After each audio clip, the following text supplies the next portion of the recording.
जदीद अदब की सरहदें जिल्द अव्वल मजमून नंबर 36 जिसका उन्वान है कपास का एक फूल जिसमें आग रोशन है।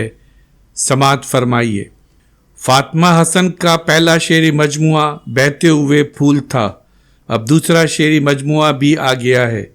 मैं थोड़ी देर के लिए अगर आपसे फातिमा हसन की शायरी पर गुफ्तगू करूं तो शायद आप बुरा ना माने। ये मौका मुझे एक तो उर्दू शायरी से लगाव के बाइस मिला है और कुछ फातिमा हसन से एहसास रफ़ाकत के बाइस। सुकूत ढाका के बाद फातिमा हसन जब कराची आईं तो पहले पहल जिन लोगों से उनकी मुलाकात हुई मैं भी उनमें था। फातिमा बंगाल से आर्ट और ख़ूबसूरती की जो लहरें लाई थीं वो उनके पहले शेरी मजमूए की सूरत में ज़ाहिर हुईं। इनमें हल्की हल्की गनायत और रुमानवियत की लहरें इस तरह नज़र आती हैं जैसे ब्रह्मपुत्र के पानी में लड़कियों के चेहरे नज़र आते हैं। ये शायरी ज़ाहिर है मोहब्बत के रुमानवी तजुर्बे के बग़ैर नहीं पैदा हो सकती, लेकिन इस रुमानवी मोहब्बत का अंदाज़ा तो आपको भी फातिमा हसन की शायरी से इसी तरह हो सकता है जैसे मुझे हुआ है। अपने पहले शेरी मजमूए में फातिमा हसन ने लिखा था कि फ़ासले सिर्फ़ आँखें हैं या होंठ। ये अजीब बात फातिमा ने लिखी है क्योंकि क़ुर्बत का बायस भी आँखें होती हैं या होंठ। हमारी आँखें ही हमें अपने महबूब से मिलाती हैं और हमारे होंठ ही हमारे जज्बात का इजहार करते हैं। कहीं कहीं तो फातिमा हसन के यहाँ ऐसी नज़में और ऐसे शेर आ जाते हैं कि बाज़ औक़ात नासिर काज़मी के शेर याद आने लगते हैं। मीर साहब के यहाँ होंठ खूबसूरती की अलामत हैं। फातिमा हसन के यहाँ यही होंठ मोहब्बत के इजहार की अलामत है। नौजवान और नाम पुख्ता मोहब्बत के लिए होंठ मोहब्बत का इजहार ही हो सकते हैं।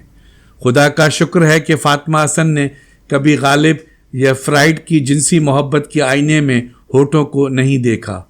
होठ ही नहीं आंखें भी फातिमा हसन की शायरी में हर जगह जीती जागती नज़र आती हैं। आंखें इसके वजूद और इसकी मोहब्बत की अलामत बन गई हैं चूँकि इसकी शायरी में मोहब्बत ही इसका वजूद है।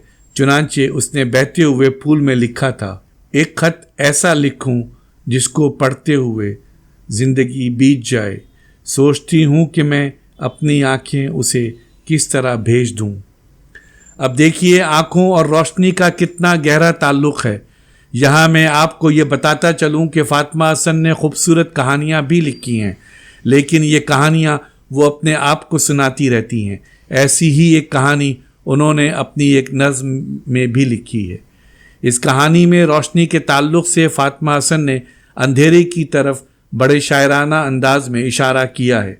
देखिए इस नज़्म में वो हकीकत पसंदी का अंदाज़ नहीं है जो हमें अपने अहद की कहानियों में मिलता है, बल्कि इसमें वो ईमाइयत है जो शायराना दुनिया की तरफ ले जाती है। तज़ादात का एहसास इंसान के फ़लसफ़ियाना एहसास का भी हिस्सा है और शायराना एहसास का भी। मसलन आपने सुना होगा कि अफलातून दो मुतज़ाद हकीकतों में यकीन रखता था, एक हवास की दुनिया और एक अक्ल की दुनिया जिसे ख़याल या अयान की दुनिया कहा जाता है। वो हवास की दुनिया को तग़य्युर और तब्दीली की आमजगाह समझता था और ख़याल की दुनिया को जवाबदी और दायम है, इसमें कभी तब्दीली नहीं होती। दरअसल ये दो ख़यालात का संगम था। एक तो हेराक्लिटस का ख़याल कि दुनिया में हर लम्हा तब्दीली हो रही है और दूसरे पैरामेंडीज़ का ख़याल कि दुनिया अज़ली व अबदी है, इसमें तब्दीली नाम की कोई चीज़ नहीं है। ये एक सुकूत पजीर दुनिया है। अफलातून के यहाँ ये अफ़कार बल्कि मुतज़ाद अफ़कार मिल गए हैं और यही उसकी बुनियादी बसीरत है जिसका इज़हार उसने अपनी गार की तशबीह में किया है, जिसमें मज़ाहिर हकीकत का सिलसिला दिखाया गया है। तज़ादात का ये एहसास सुक़रात की जदलियात से हेगल की जदलियात तक मिलेगा। शायरी में तो आप जानते ही हैं कि कायनात और ज़िंदगी का तज़ाद बल्कि हकीकत के मुतज़ाद रूप अलामतों, तशबीहों और इस्तारों में नज़र आते हैं। मसलन यही रोशनी और अंधेरे का तज़ाद जो आपने फातिमा हसन की शायरी में देखा है। क्या कहूँ इससे कि जो बात समझता ही नहीं वो तो मिलने को मुलाकात समझता ही नहीं। तज़ाद का यही एहसास जो इसकी गज़लों का बुनियादी तारोपोद है, इसकी नज़मों का मौजू भी है। मसलन ये नज़्म رات یہ میں نے خواب میں دیکھا، تم تنہا ہو سارا دن، میں بھیڑ میں تھی اور رہی اکیلی۔ آنکھوں کا ایک اور روپ مجھے اس کی شاعری میں نظر آیا ہے۔ یہی آنکھیں اس کا وجود بھی ہیں اور یہی آنکھیں اس کے وجود کی نگراں بھی۔ اس کے وجود کی محافظ آنکھیں محبت کرنے والے کی آنکھیں محبوب کی قید بھی بن جاتی ہیں۔ فاطمہ کی شاعری میں محبت کی انگنت کیفیتیں ملیں گی۔ اس کے یہاں آپ کو محبت کی فضاؤں میں اڑتا ہوا ویژن اور محبت برے خیالات کو اسیر کرتی ہوئی شاعری ملے گی۔ پھر بازی جیتنے اور ہارنے کی باتیں بھی آپ کو فاطمہ کی شاعری میں سنائی دیں گی۔ بودلیئر نے تو یہ کہا ہے کہ زندگی میں بس ایک ہی دلکشی ہے، اور وہ یہ کہ زندگی بھی ایک جوا ہے۔ یعنی زندگی کی دلکشی ایک جوئے کی دلکشی ہے، لیکن یہ دلکشی اسی وقت تک ہے جب تک ہم اس کے جیتنے اور ہارنے سے بے نیاز ہوں۔ فاطمہ کی شاعری میں تضادات کا انکشاف ہے جو خوبصورت علامتوں اور استعاروں میں ہوا ہے۔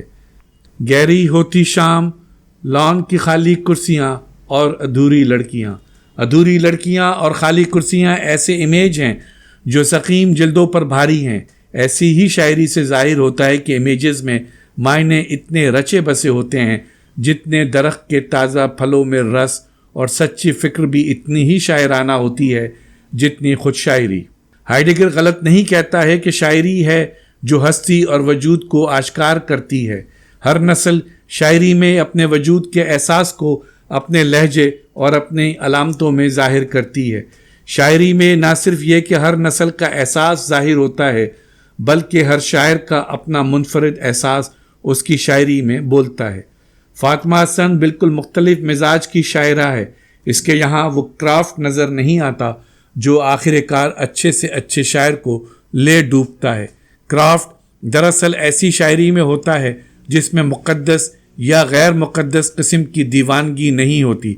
کرافٹ کی شاعری میں شخصیت سے فرار تو ہوتا ہے، جذبات کی تہذیب نہیں ہوتی، بلکہ جذبات ہی نہیں ہوتے، صرف دماغ ہوتا ہے، اور وہ بھی کسی چراغ یا خورشید کی طرح جلتا ہوا دماغ نہیں جس سے شعاعیں پھوٹ رہی ہوں، بلکہ بجھا ہوا چراغ جو عروج کے طاق پر رکھا ہو۔